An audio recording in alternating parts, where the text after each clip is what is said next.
Hi, Joe Doyle here. As a former bricklayer turned property investor, I would not be where I am today if I didn't first learn the art of business. Nowadays, a big part of my life is helping other tradesmen grow their business and create wealth by sharing my knowledge, insights and experience. Welcome to the Tradesman Survival Guide podcast. All of the strategies discussed in my podcasts are taken directly from my book, The Tradesman Survival Guide, which is available at www.joedoyle.ie/TSG. TSG, of course, being Tradesman Survival Guide.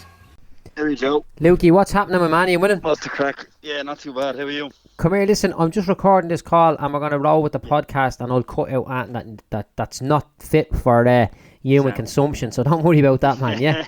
Right, but listen, it's an opportunity to get the business out there. I should have really been pushing it on behalf of you guys a little bit before now, because we're having all these really interesting conversations about business. They're not scripted or anything like that.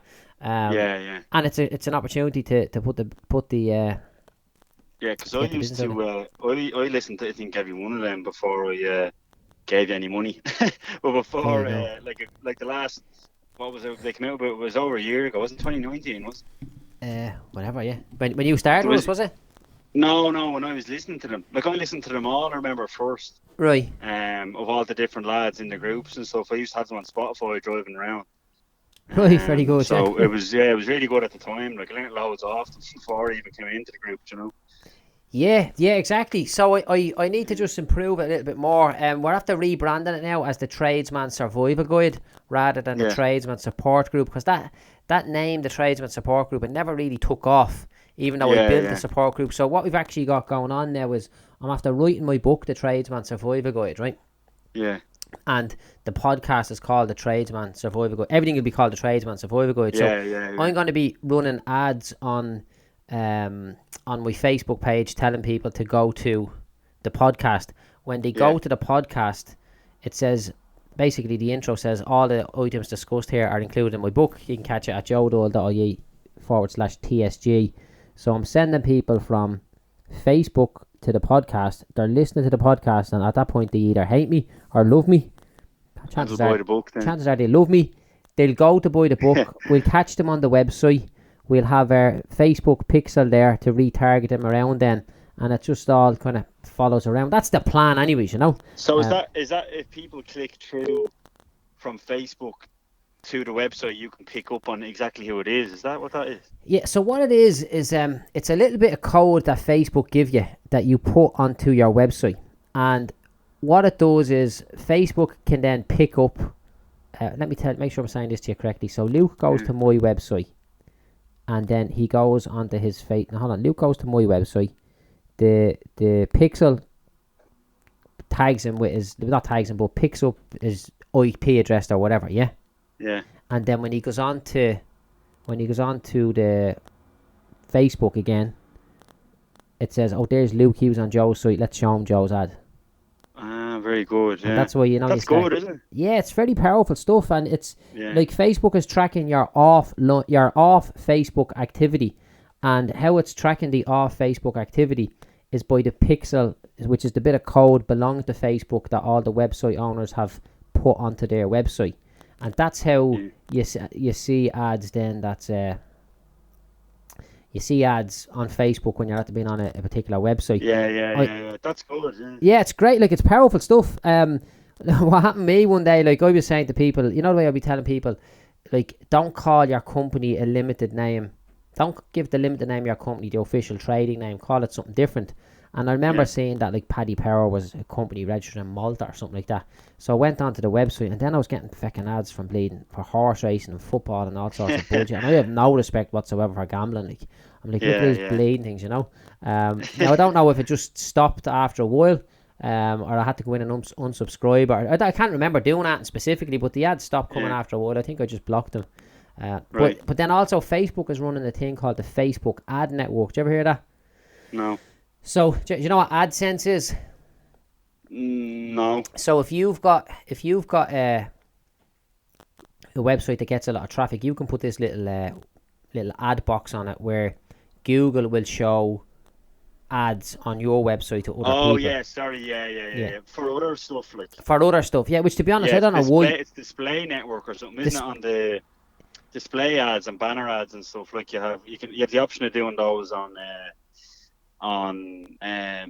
Google Ads. Yes. You can do either search or display. I'm on a few window cleaning forums, or you go in and read them, and there's always window cleaning banner ads for little tiny companies like suppliers in England, but it's obviously very targeted, so they use that space, Yeah, exactly. So it's the whatever. I thought it was called AdSense. I think it's called AdSense from the advertiser's point of view. Yeah. And then, but it's called the Facebook ad network. Look, it's the same thing. But it basically means that you're getting followed all over the place. But I remember somebody sent me a picture of my ad on Sky News or Sky Sports website or something like that. And it makes people think that, geez, look, he's advertising on Sky Sports now. But it's just getting out there, so it's powerful stuff. But like all your different marketing activities and all your different products, they should become part of an ecosystem. Yeah, altogether. That's what I'm trying to do at the minute with MailChimp as well, collecting everybody's details. Because I put this yoke on, like my website. The way I want people to contact me is through a get a quote submission, because then I have their address, their email, their number. Yes. And once they do that, I used to have to manually copy and paste everything over into my service mate, the yoke I was telling you about before. It's like a scheduling software. CRM, yeah. So I used to manually put everything, but then I figured out that you could actually get the email from the website sent directly to my CRM. So now all I have to do is open up my CRM and I see 3 new inquiries and I have all their details right in front of me. Do you know what I mean? And then they're automatically saved onto MailChimp. So they're there then forever. So I'm just starting to build up. I had about 200 there a month ago, and I'm up to like 350 now. Because every inquiry, whether I get them or not, like I was only ever putting existing customers into MailChimp, whereas now I'm putting all inquiries in, you know. Right, and do you know that you can upload that to Facebook for the lookalike thing? Yeah, do you know that? Yeah, that's my next plan. Yeah, that's why I didn't know that until I watched one of them Facebook videos. So that's why I started doing it, was to start getting a database of similar clients, because they're all going to be similar. Like they're all going to be homeowners in their kind of 30 to 70 range or whatever, and whatever interests in homes or whatever. Like so they're not teenagers, put it that way. Yeah, exactly. So it's still a fairly wide net, but I'm sure Facebook will whittle it down if I upload say 500 similar people. Like, yeah, well, the problem that we have now, and it's early days, so we don't know what's going to happen, is this new privacy thing. So you know that Apple and Facebook are at war at the minute. You know that, don't you? No. So over what? So look, Apple's business model is they'll bring you out some piece of hardware and they'll charge you a fortune for it, and then you can use it then. So like the Macs and all are mad expensive. Facebook's business model is we'll give you all this stuff for free as a user, and we'll sell your data to advertisers. And now Apple is saying, well, we don't want you selling the data of our users to advertisers. So that's effectively what they're doing. See the way we're talking about lookalike audiences and all that? Yeah, it's mad that you're actually able to do it, to be honest. Like, it's good, like, but... Well, here's the thing. The new iOS update, whatever number it is, when that comes out, which is coming out like now, soon, the next couple of weeks, if not this month, basically everybody has to opt in to privacy. Is it privacy settings or that? Basically, everything has to opt in to allow each individual app to store information on you or not. Right. Now, everybody's like, oh yeah, me privacy, like, this is great. But what's going to happen is people are going to start seeing very non-relevant ads. And I think it's going to piss them off more than anything else, you know? Yeah. You know, is that like, because I know with GDPR you have to opt in now. But that's like America, I don't think are up to scratch with that stuff at all. I think GDPR is very Europe. I think it is just Europe, isn't it? That it is, operates under GDPR. And it was brought in purely for Facebook. Yeah. Like I think it's like there are people are. Look, here's one way to make sure nobody robs your data. Yeah, stop fucking posting pictures of where you are, who you're with, and what you're fucking eating. There you go. Yeah, it's as simple as that. I seen something on a Waterford Whispers there a while ago, right? And it was like, you know the Waterford Whispers, the way they always do the wind up. Man who has Facebook, LinkedIn, Twitter, Snapchat, WhatsApp, Tinder, Grindr, Squarespace, MySpace, whatever. A man who has all these accounts is very concerned about his online privacy. I'm like, it's the same thing. Like, just stop putting the stuff on there. I'd say it might go too far one direction in favour of blocking off people getting access to data, and then I might veer back a little bit, because to be honest, like, so what? Like, Facebook, I don't. To be honest, I couldn't give a bollocks about being targeted with ads or whatever. It's up to you whether you want to buy it or not. At the end of the day, like, but I'd say Facebook might bring out something whether, like, if you want to keep using this, you have to opt in type thing. Like, I'm sure. No, see, they don't have control over that, because what happens is Apple have control over it in the App Store. So if you don't comply with Apple's terms and conditions, they won't let you on the App Store. Right. Jeez, that's mad, isn't it? I didn't hear any of that. Yeah, like there's big killings over it, like between the two of them. There's it's not good for business either, is it? So Facebook are saying, I'm going to be going with it, yeah. Facebook are saying that it's going to drive the ad cost up, but I believe that if we start getting less results from our ads, like, nobody even talks about Google Ads anymore. Yeah. But they were the one and only thing for a long time. So if Facebook ads start getting expensive, people are going to move to other channels, and then Facebook going to have no choice but to reduce their ad cost.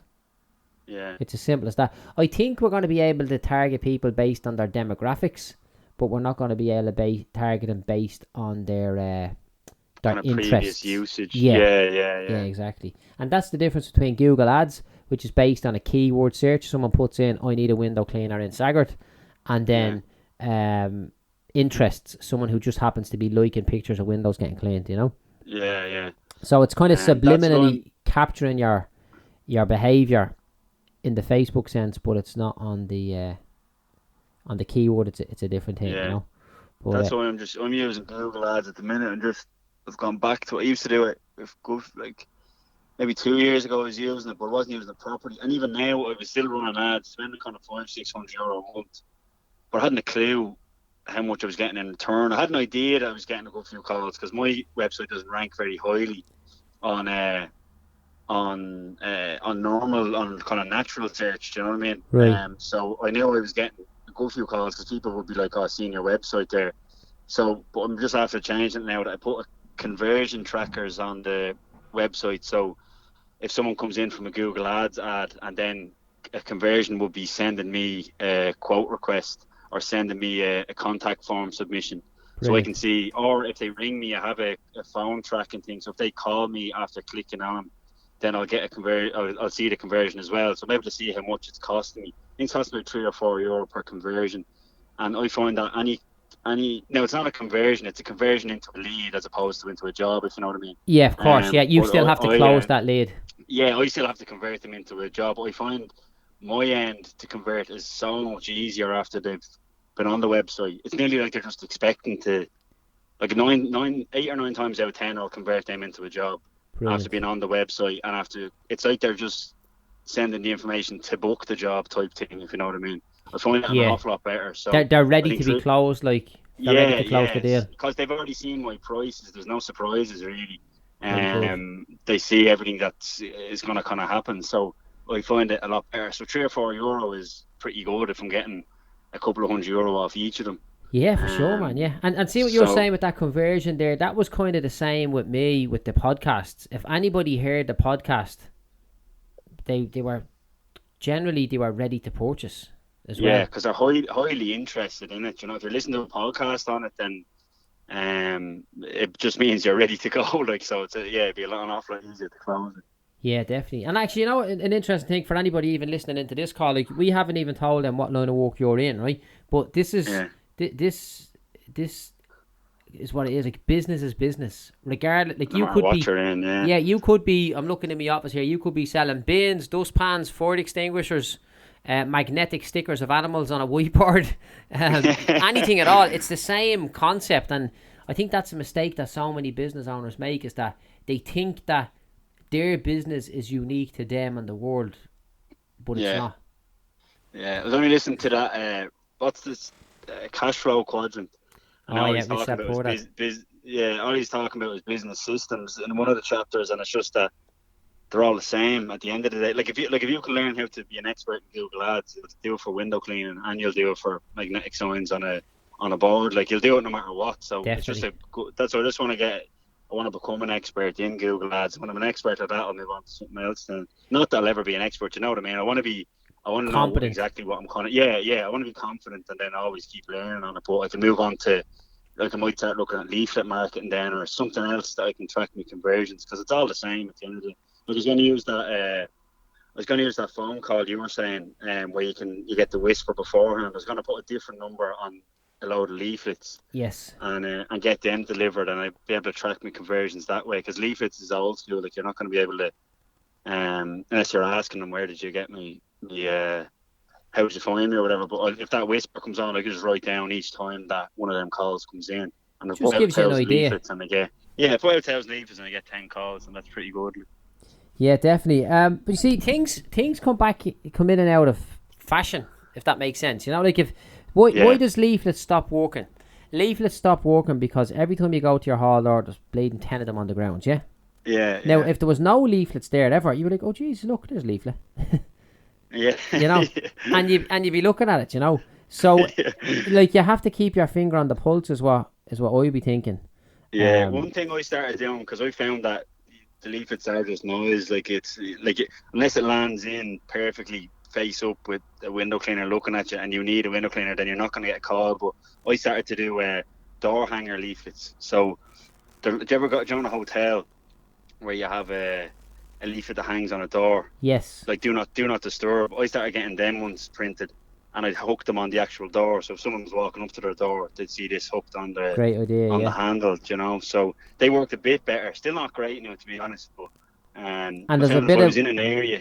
There's a bit of time involved, isn't there? In hanging every Like, I get leaflet. the lads if they're in a nice estate or somewhere I'm trying to get into, like in around Donnybrook or something, I always just put a note on saying throw out a few leaflets if you have time, because the van will be there anyway. People will be looking out their window thinking, oh, he's getting his windows done, and then if they get a leaflet in, they might just keep it there and ring me in even 2 months' time, you know. But it's a bit slow and it's hard to know what sort of response they get. But I want to try to get back into it. That's how I originally started, and I know there's big companies in the UK like doing kind of $1 million plus revenue, and their only marketing is leaflets. That's interesting. Yeah, the window cleaner, one of them is Priors. They're doing, all they do is leaflets. That's it. He said, I remember listening to him. He did everything. He did TV ads and everything, and he just always came back to leaflets. So that's all he does now. Now he does, like, I think hundreds of thousands of leaflets every couple of months. Like, it's a ridiculous amount, but that's all he spends his money on. Very good. Come here, listen. Hold on a minute. Yeah. Just I'm breaking my own rule here, right? I'm looking at my phone as I'm talking to you, and I'll just see something. Well done, Luke Joyce. My wife was watching the home makeover show on RT last night, and I glanced at the TV to see your company named on the end credits. Yeah, that was some spot. I don't know how he's seen that. And you notice that, and that's by Noah Bulger. We may as well name him and congratulate him or shame him here, but he's blaming the wife watching the home makeover show, yeah. And he only looked up at the very end to see the credits. Just at the exact moment he looked up to see your name. What were you doing there? Tell us about that. I was doing disinfecting for... so I got into the disinfecting at the start of COVID. I kind of was shitting myself a bit that the window cleaning and gutter cleaning type thing was going to be... I remember at the time, at the start, no one really knew what was going to be happening. So I just said I'd start doing the disinfectant. So it was interior biomist, where you spray a kind of disinfectant, and it mists the whole room and goes into every kind of nook and crevice. Very and good. It killed any viruses and stuff. So I started doing that, because I would have done, like, I'm up on a farm in Dublin, so I would have done chemical spraying beforehand for weeds and herbicides, and for disinfecting kind of sheds with diseases and all that sort of stuff. So I kind of knew what I was at anyway, and I had the cleaning business, so I went into that. There's a logical next step. It was just easy to combine the two. So I went into the disinfecting, and I started doing it for kind of construction sites. If there was a suspected case, they used to, I think they still do, to close down the site. We're doing it for a few different construction companies, like on a kind of retainer that I'll be out there within kind of 2-3 hours. Like it's really good money, so I kind of just drop everything and go if I get one of them calls. So I was doing that for them and nursing homes and a few shops and that when they're opening back up. And then a mate of mine is a builder. There's no Pete the Builder. Did you ever see him on? He's on that show. That RT show. He's like RT's builder. He's from Saggart. So you probably know him to see because he's on Facebook and that as well. But he gave me a shout then because they were doing the makeover show. So they go in and they pick 3 rooms on a house and they kind of transform them. So, but they were going into houses in the height of COVID, so they needed the whole house to be disinfected first, and then the builders would go in, do their stuff, and then we'd arrive after the kind of RT set had been in. As they were just leaving, we used to be arriving and we'd disinfect before the family could go back in. Very good.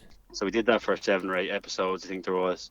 So we got into the credits, and they had filmed us doing it. That's what I was hoping the sweetener on the whole deal would be, that we'd be on the telly. Because they record, like the RT were filming us doing it a couple of times, but I don't think it never made. You can see the van in the background of a few of the shots. That was the claim to fame, and then the credit as well. I always got mad that we only got the credits, but Noel's seen it. So fair play to Noel, yeah, Jesus, good man. Yeah, actually, you know what? Yeah. Now that we're just on this topic, right? I filmed a TV show there a little while ago called Eating with the Enemy, yeah. Right, and they cut me out. Yet, is it? Was it? They cut me out, and they cut me out because I was not a big bad landlord. They cut me out because I was absolutely sound. That was the problem there. And the person who they were having us to argue with completely sided with me because landlords are the saviour of the world, if you ask me. You know. Yeah. But they cut me out, but they left me in the credits. And people are like, did I just see you on the telly there? I was like, look, they cut me out, don't worry about it, you know? That's what they cut us out as well. I think in fairness, the reason they were told from RTE that any of them shows was supposed to be like a break from COVID, so they didn't want COVID coming into every TV show they were filming as well. And if they had us walking around disinfecting, I think they just would have been like, fucking, here's more COVID, you know? Yeah, there's always an agenda, you know? News to that, and then back to the news. So I think that's why they were kind of told from the hierarchy not to kind of include that in any of the shows, or to keep it to a minimum anyway. Yeah. So I think they got a few shots of hand sanitizers and that, but that was about it. Yeah, which is just good manners nowadays, isn't it? Yeah, it's just probably late low. Well, I was analysing why they cut me out of that show, right? And I was thinking, is that the reason you gave yourself that you were too sound? I think so. Yeah, I just I decided myself I was just too much of a nice bloke that I didn't fit the agenda because this is what they had there, right? And I don't even know if I'm, you know, you sign forms. I don't know if you're not supposed to talk about it, but like, you know, sue me if you want. Maybe that'll get on telly as well. Yeah. So they had this girl. She's actually a very nice girl. They had this girl who was part of a kind of a tenant rights action group, and she was pregnant, right? And she had been homeless in the past, yeah? So they had her out eating with the enemy, and the enemy was like this big bad landlord, you know? And I just rocked up and I was just like, you know, I'm just an ordinary bloke, I just do what I do, you know? And it's like, I could have ended up homeless myself, only for I made a few decisions that pushed me further down the line as opposed to push me back the line. And we're chatting away, and you know, I was like, Jesus, there's not enough confrontation here to make good telly, I'd imagine, you know? Yeah. Especially if that's what the telly is supposed to be. Yeah. Well, it's fucking called Eating with the Enemy, isn't it? Like, so you can't... Did it air with a different landlord, did it? Or did they have a few on? No, they had loads of different people on with different walks of life, but they didn't have any land. I was the flying the flag for the landlords. Oh, and, I get you. Sorry. Like, I was basically the guy that was going to be responsible there for having the whole country homeless and all that. Jeez, they could have. Imagine they started cutting sentences out or something and made you into something you weren't. Like, that's possibly danger as well. Yeah, but you know what? I'd be thinking, like, there's enough content with me out there online now that you actually know who I am without too much difficulty. I'm sure I would have made a few blips by now if I was I don't know, like, what would you say if I was if it wasn't your real persona, I guess. Yeah, exactly. But I was actually bleeding rage, and I was on Paddy's night. It was the clip, with me on it and all, coming up on tonight's episode and all. I was like, yeah, fecker. I was like, you know what I'm gonna do? I'm gonna get my own TV show and I'm gonna let none of them on it. But this is just the life. But I always say to people, even see the way, like, you know, we're jumping on for the chat here. Like, never miss an opportunity to promote yourself. If somebody asks me to do something, I say yeah. There's a load of little teenagers, they'll be messaging me because they're setting up podcasts on their bedroom. I'm like, yeah, of course I'll do it for you, no problem. I'll be only more than happy to chat to some lad for a few minutes. And if he kind of aspires to be, you know, a little bit entrepreneurial or a little bit like me, and even if I'm the only person that ever hears his podcast, but it just gives him a little bit of motivation to maybe go out and set up a business or something like that, you know. Yeah. I'm happy to do that, you know. Just you never know what can come of it, you know. Yeah, no, I'm starting to do stuff like that now myself, to be honest. Yeah. Even looking out for it as well, any sort of ways of getting the paper on as well, and that's what I'm thinking at the minute. Yeah, look, well, you see, look, I said it to you from this. You better give your business a plug here before we end this call, because TheCleaningCompany.ie, for window cleaning, gutter cleaning, power washing, and disinfecting, covering the whole kind of Greater Dublin area, part of Kildare and Wicklow Mead as well, but generally operating around Dublin. Yeah, no, very good. I'd be ashamed if we didn't get that one. And actually, sorry, you know what? Yeah. I was a guy rang me there a few weeks ago. Well, a woman from a radio station asked me would I go on and do an interview. And actually, I must actually post that interview on online.